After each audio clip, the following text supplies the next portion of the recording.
Salam Kerahiman. Hari ini 10 Januari. Kita akan baca dari 4 nomor. 230, 237, 249, dan 281. Kita mulai ya. Dalam nama Bapa dan Putra dan Roh Kudus. Amin. 230. Yesus, hosti yang hidup, Engkau adalah bundaku.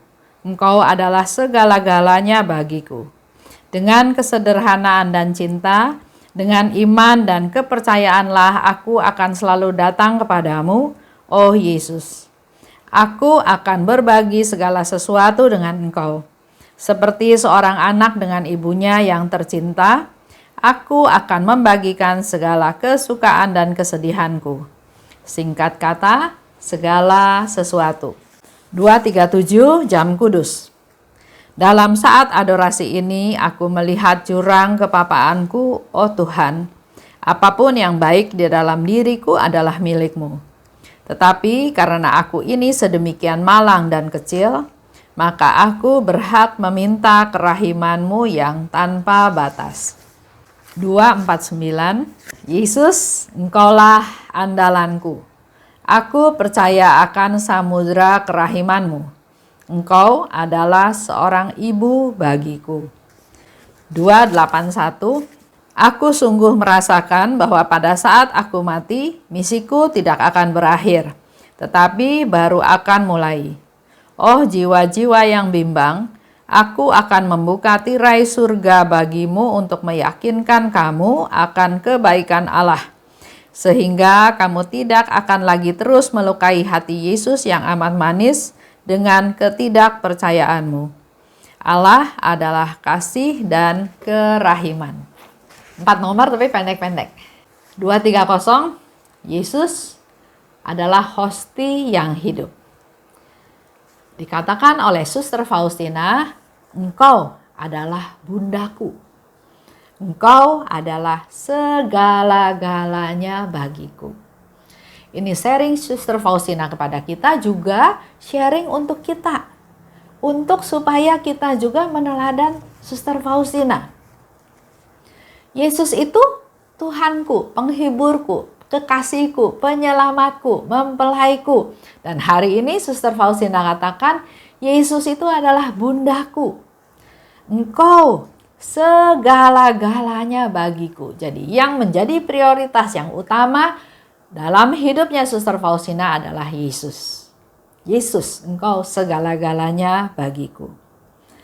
Dengan kesederhanaan, dengan cinta, dengan iman dan kepercayaan, aku akan selalu datang padamu.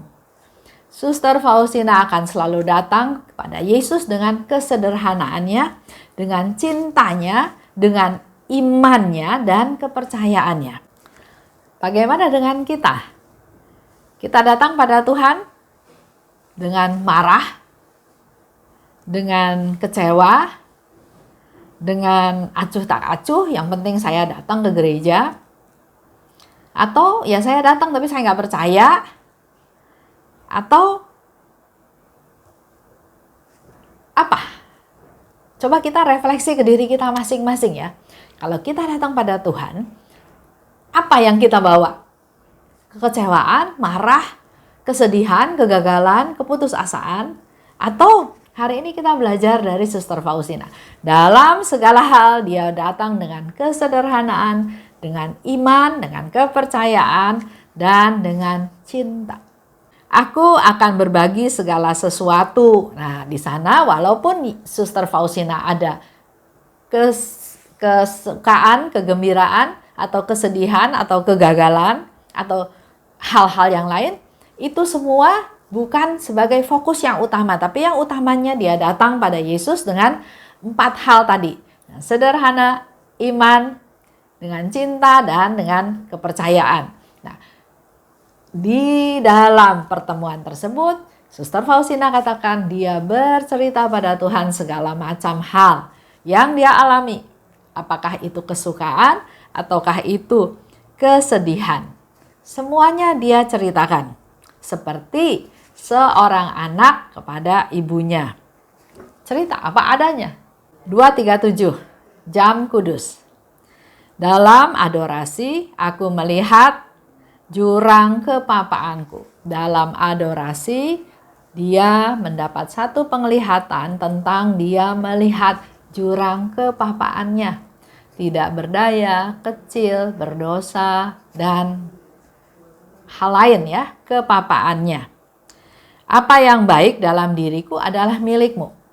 Ini menjadi satu informasi pada kita semua juga ya. Kita sering merasa bahwa Tuhan, saya sudah melakukan yang baik loh. Saya lakukan ini, saya lakukan itu. Saya nyumbang, saya pelayanan, bahkan saya adorasi, saya pergi ke perayaan Ekaristi, saya mengunjungi orang. Itu kebaikan saya, Tuhan, saya melakukan kebaikan. Tapi di hari ini kita disadarkan oleh Suster Faustina bahwa apa yang baik dalam diriku itu adalah milikmu, bukan kebaikan saya. Oleh karena aku kecil dan sedemikian malang, karena dia melihat jurang kepapaannya, dia tidak ada apa-apanya, dia tidak punya apa-apa, dia tidak berdaya, bahkan yang baik-baik pun bukan jasanya dia. Oleh sebab itu, dia merasa dia kecil dan dia sedemikian malang, tapi enggak titik sampai di situ.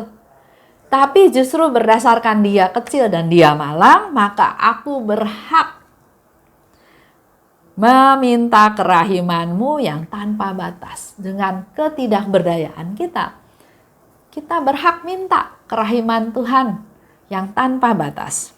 Karena kita tahu Allah itu mengasihi orang-orang yang papa dan rendah hati. 249, Yesus, Engkau andalanku. Itu doa singkat ya. Silahkan sering-sering dikatakan, didoakan dalam hidup kita sehari-hari. Yesus, Engkau andalanku. Yesus, aku percaya padamu.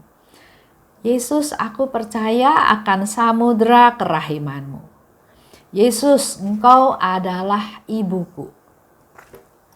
Silahkan doa singkat ya yang diajarkan oleh Suster Faustina. 281, aku merasakan bahwa pada saat aku mati, misiku tidak akan berakhir tapi baru akan mulai.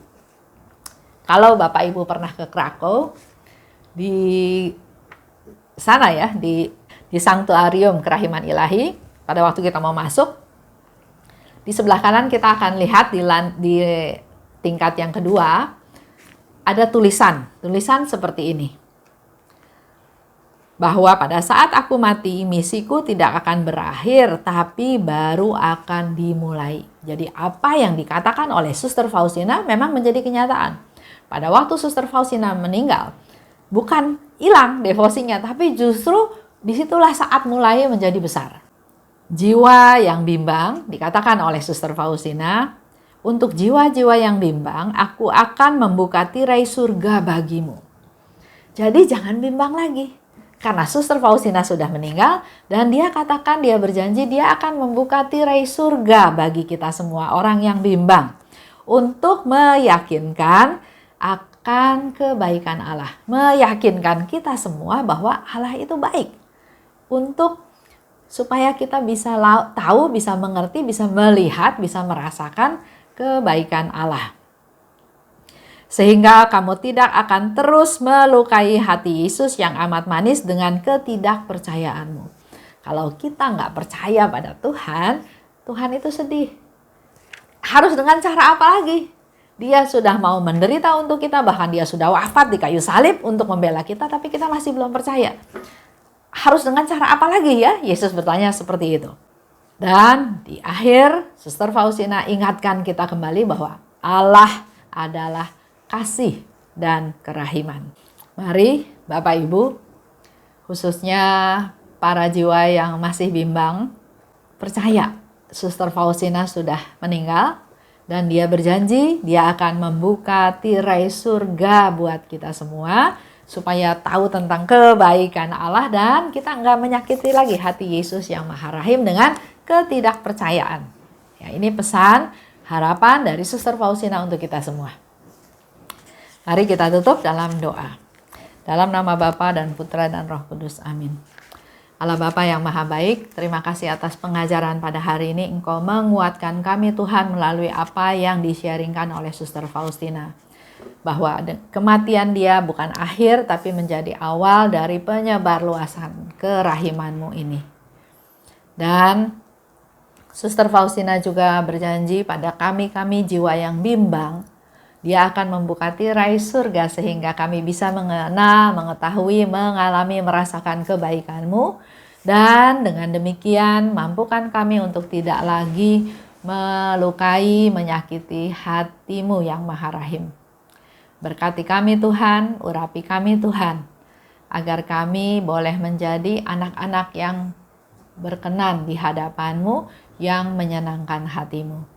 Bunda Maria, doakanlah kami. Santa Faustina, doakanlah kami.